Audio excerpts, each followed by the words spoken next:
అందరికీ నమస్కారం. ఆంధ్రప్రదేశ్ రాష్ట్ర చరిత్రలో 100 రోజులు స్వల్పకాలమే, కానీ ఈ కొద్ది రోజుల్లోనే కొత్త ప్రభుత్వం ఎంతో మంచి మార్పు తీసుకురాగలిగిందో చూపించింది. పూర్వ ప్రభుత్వం విధ్వంస పాలనతో, రివర్స్ టెండరింగ్ విధానాలతో రాష్ట్ర ఆర్థిక లోతు కుంగిపోయేలా చేసింది. ప్రజలు ఎన్నో కష్టాలు ఎదుర్కొన్నారు. కానీ ఇప్పుడు చంద్రబాబు నాయుడు గారి నాయకత్వంలోని ప్రభుత్వం ప్రతికూలతను అనుకూలతగా మార్చే ప్రయత్నం చేస్తుంది.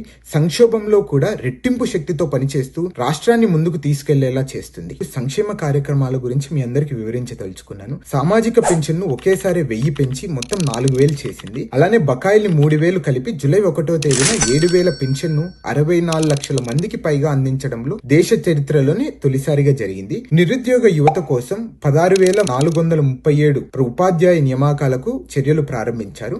ల్యాండ్ టైటిలింగ్ యాక్ట్ ను రద్దు చేసి ప్రజల ఆస్తుల రక్షణ కల్పించారు. అలానే డాక్రా మహిళలకు వడ్డీ లేని రుణాలను 5 లక్షల నుంచి 10 లక్షలకు పెంచి వాళ్ళకు ఆసరాగా నిలిచారు. అలానే నిర్మాణ రంగాన్ని ప్రోత్సహించేందుకు ఉచిత ఇసుక విధానాన్ని అమలు చేశారు. ఖాళీ ఖజానా, ఆర్థిక లోటు వంటి సవాళ్లను ప్రభుత్వం కఠినమైన ఆర్థిక క్రమశిక్షణతో అధిగమించే ప్రయత్నం చేస్తుంది. స్థిరపడడానికి కొంచెం సమయం పట్టినా ప్రజల సంక్షేమం కోసం కృషి చేస్తుంది. అలానే అమరావతి, పోలవరం వంటి ప్రాజెక్టులు పూర్తి కావాలన్న నమ్మకాన్ని ప్రజలకు కల్పించింది. అలానే అభివృద్ధి పదంలో రాష్ట్రం ముందుకు సాగుతుంది. ప్రజలు కొత్త ప్రభుత్వంపై విశ్వాసం పెంచుకుంటున్నారు. ముఖ్యంగా పులివెందుల ప్రజానికం స్వల్ప కాలంలోనే వచ్చిన ఈ మార్పులు అందరిలో ఆత్మవిశ్వాసాన్ని నింపుతున్నాయి.